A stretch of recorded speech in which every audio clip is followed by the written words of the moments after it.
buenas. Bienvenido, bienvenida al Vitalista. Pasa, ponte cómodo y disfruta lo que puedas de lo que te venimos a contar hoy. Soy Andrés Cuadrado y vengo a exponerte una forma diferente y más natural de entender nuestra realidad, nuestra vida, pero sobre todo nuestra salud. Hola, feliz Navidad. Ay, que no estamos en Navidad. Feliz día del podcast 51. Muchas gracias, Eira, por venir a presentarnos. Antes de entrar en el resumen, déjame que te explique algunas cosas. En mi web, andrescuadrado.com, tienes acceso a los guiones de todos los capítulos de forma libre, donde suelo dejar linkada más información. Al entrar en la web, os invito a suscribiros a una newsletter en la que os comparto reflexiones y os pongo al día sobre cómo avanza el proyecto. Está creciendo poco a poco y me vais dando muchos feedbacks. Deciros que me hace mucha ilusión y os estoy muy agradecidos por ellos.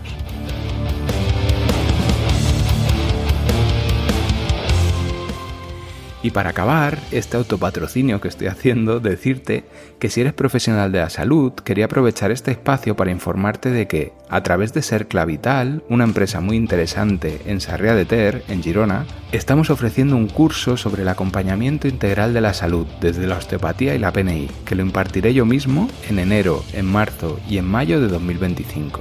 Os dejaré el link a la web, para que tengáis la información por si os puede interesar. Y además disponéis en YouTube, en mi canal, donde además de escuchar el podcast tenéis un vídeo informativo sobre este curso. También lo tendrás linkado en la descripción del capítulo. Muchas gracias por tu tiempo y te dejo con el resumen de este capítulo. En el capítulo de hoy vamos a continuar directamente con lo que hablamos en el anterior. Profundizaremos en la concepción de Gaia como una representación poética o metafórica de la Tierra como un sistema dinámico y autónomo. Haremos una leve reflexión sobre la moral que nace de esta realidad que te presento. Destacaremos la importancia del campo magnético de la Tierra, os hablaré de la vida y el medio ambiente entrelazados en un equilibrio sostenido. Trataremos por encima el tema de las cianobacterias y disertaremos sobre algunas ideas más sobre todo este concepto para concluir reflexionando sobre cómo todas estas ideas, aunque fundamentadas en la ciencia, contienen muchos elementos especulativos y metafóricos que invitan a pensar en la Tierra como un organismo vivo. Adelante con la música y vamos con el capítulo 51. Ok. Nos quedamos en la adaptación de Gaia. Hoy vamos a ir un poquito más allá. En la Tierra se da una circunstancia importante. El núcleo de la Tierra es metálico y gira a gran velocidad, creando un campo magnético que facilita o permite a Gaia mantenerse en un cierto equilibrio y protegida de las radiaciones magnéticas que provienen básicamente del Sol.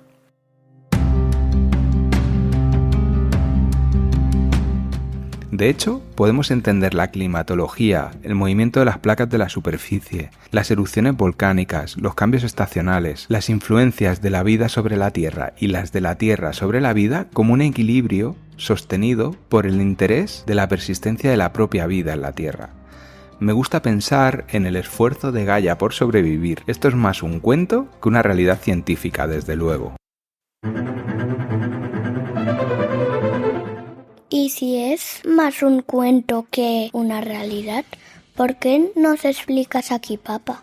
Pues mira, soy muy consciente de que es una idea un poco naif y sentimental, pero a partir de una fuerza primordial que se autoorganiza y regula, que influye y se adapta a cualquier medio y que se representa en la naturaleza, me lleva hacia una moralidad determinada, a entender y querer cuidar a nuestros verdaderos ancestros, a formar parte de algo más grande y como si tuviese, por así decirlo, mi propia religión. Es algo que me permite apartarme un poquitín de la ciencia estricta para poder trabajar en una ética más natural y propia. No lo entiendo mucho, papá. ¿Qué tiene que ver la ética y la moral con Gaia y cómo se adapta al planeta? ¿Seguro que quieres que te hable de esto, Peque? Va a ser muy largo. A ver, papá, esto lo has escrito tú. Ya sabes que yo prefiero irme a jugar, pero estoy aquí trabajando contigo. Aunque es posible que algún día pueda querer hablar sobre esto. Tira millas, papá.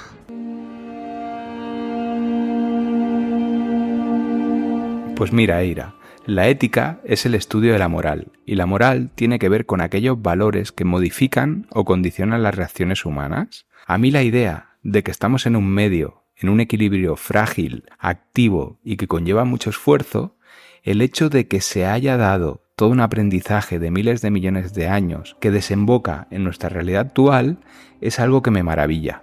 Por ejemplo, el que estemos aquí, tú y yo, juntos, tranquilos, compartiendo esta vivencia, es algo único e irrepetible. Todos estos eventos, este proceso que estoy describiendo tan enorme en el espacio y en el tiempo, toda esta fuerza natural sobre la que no tenemos individualmente ninguna capacidad de influencia, es algo que hace tan pequeño al ser humano que nos posiciona en nuestro lugar. La idea de Gaia y de esta fuerza que describía en el capítulo 48 me recuerda a la presencia de un Dios, como el cristiano, omnipresente y omnipotente, pero quedando en mi interpretación la posibilidad de una ética propia, enfocada a una virtud que se basa en valores como el respetar mi entorno a todos los niveles, desde la humildad de lo que soy, un simple ser humano. Me lleva a apreciar el tiempo del que dispongo, a asumir que somos perecederos, que somos pequeñitos, que no debemos extralimitarnos y sobre todo que formamos parte de algo mucho más grande que nosotros. Vaya chapa, papá. Anda, sigue hablando de Gaia, a ver si lo acabamos hoy. Sigo, compañera. La idea es la de un medio en constante aprendizaje, desde la química más elemental, un orden en los elementos que viene desde un origen muy remoto y que da como resultado un equilibrio dinámico de fuerzas. Estas fuerzas que a nivel macroscópico se materializan en las leyes de la naturaleza es una realidad que el ser humano estudia a través de la física, de la química y que las pone a trabajar en forma de tecnología al servicio de la supervivencia de la especie y de la comodidad de todos. A nivel natural, la vida hace por mantener la estabilidad del clima, por mantener el ciclo del agua, por colonizar y persistir en los diferentes biomas, como si quisiera persistir y aprender de ellos.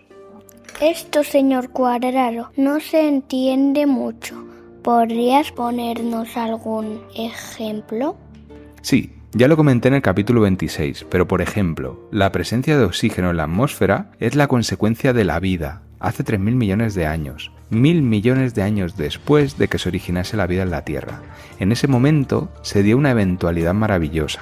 Comento aquí que las fechas, según la fuente que mires, varía, pero suele ser entre hace 3.000 millones de años o por ahí, que entre los muchísimos fallos de la evolución de las bacterias, se dio un momento en que un tipo de microorganismos adquirió la capacidad de generar energía de la luz solar.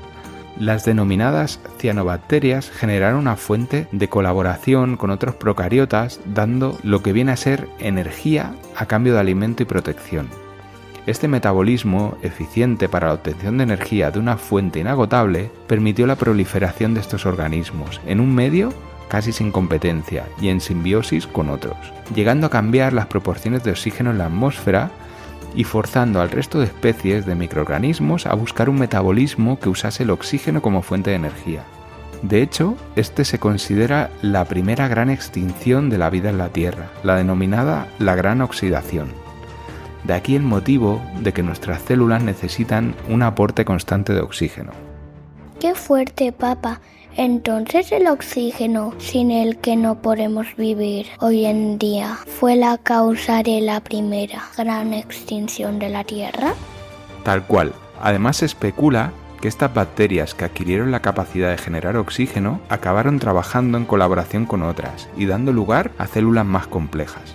Se postula que el cloroplasto, que es el orgánulo celular presente en las plantas y algas, que proviene de la fagocitación y asimilación de una cianobacteria por una célula más compleja.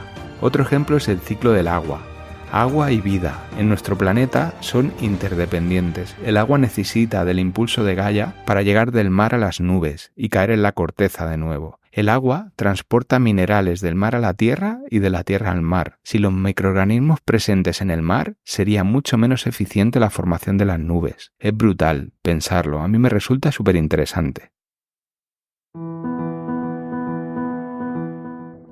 Yo sé lo que es una fotosíntesis. ¿Ah, sí? Sí. ¿Te lo han explicado en el cole? Sí, donde los koalas, no lo de las plantas. La fotosíntesis es de la luz del sol, produce oxígeno. Ah, muy bien. Y eso lo hacen las plantas, ¿verdad? Sí, cuando estudiamos las plantas en mi colegio, nos explicaron los koalas y las plantas. Ah, muy bien. Sí. Plantamos plantas, hicimos experimentos, muchas cosas. ¿Y os lo enseñaron? Sí. Qué guay. En tu cole hacéis muchas cosas guays. También sé que las plantas necesitan plantarse en un lugar plano, si no, no pueden, no sé. Y también necesitan la luz del sol para vivir. Exacto. No se puede agua salada, tiene que ser dulce. Muy bien. También necesitan aire. Vale. También no se pueden estar en un lugar cerrado sin luz y sin aire porque se mueren. Ah, claro, porque como nosotros. Realmente son seres vivos como nosotros.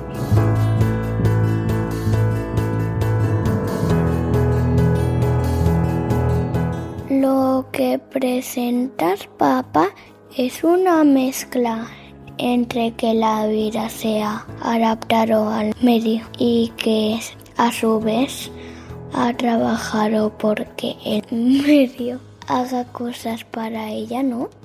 Eso quiero intentar explicar. Presentar una dinámica entre los diferentes elementos, llamados inorgánicos, entender que inicialmente hubo y sigue habiendo un fluir de energía de interacciones mucho más lenta, llevada a cabo por átomos de mayor peso molecular, una interacción que da lugar a fenómenos como el electromagnetismo, con propiedades más rígidas y que dan como consecuencia unas propiedades naturales y un fluir de una vida más lenta.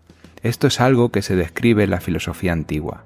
Si os pasáis por el capítulo 43, os decía que los estoicos hablaban sobre el neuma de estado, el tonos, que describía a la vida que hay en las piedras y los metales.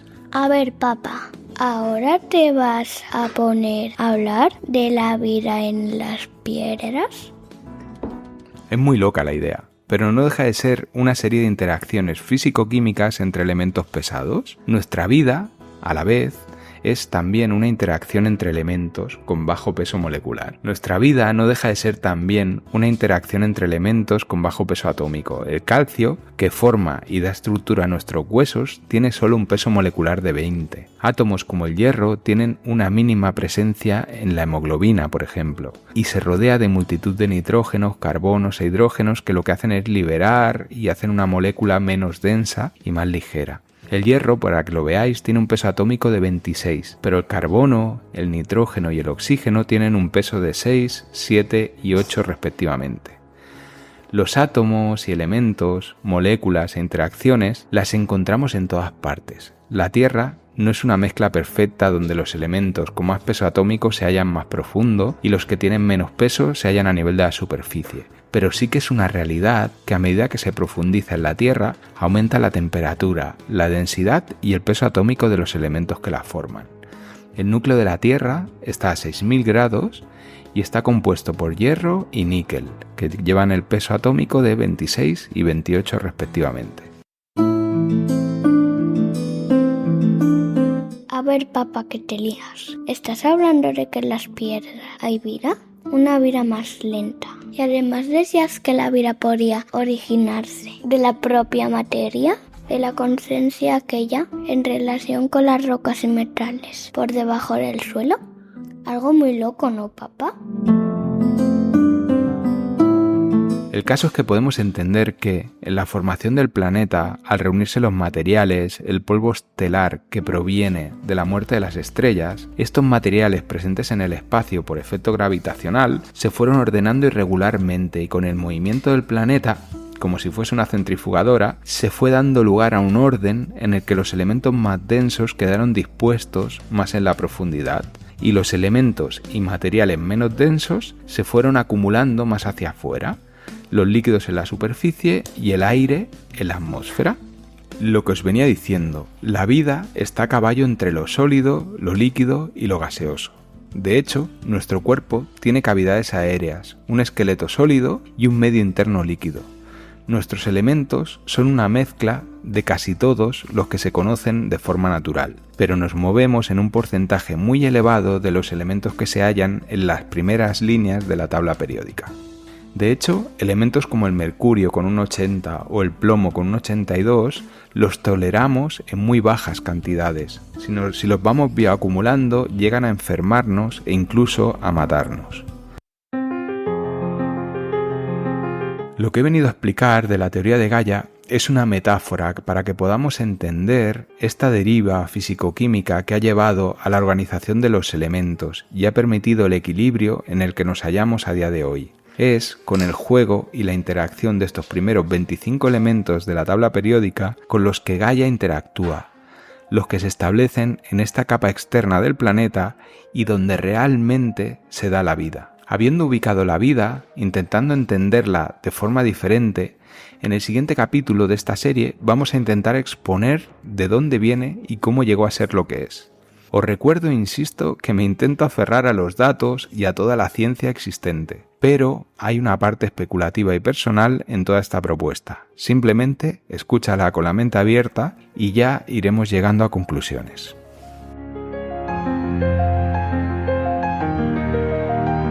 Recordad que podéis apoyar el proyecto de mi papá valorando el podcast con esas 5 estrellas en Spotify, con un corazoncito en el capítulo en iVoox o con un me gusta en YouTube y suscribiéndote en Apple Podcast. No sé qué hay que hacer, pero os agradece el apoyo de la gente rica.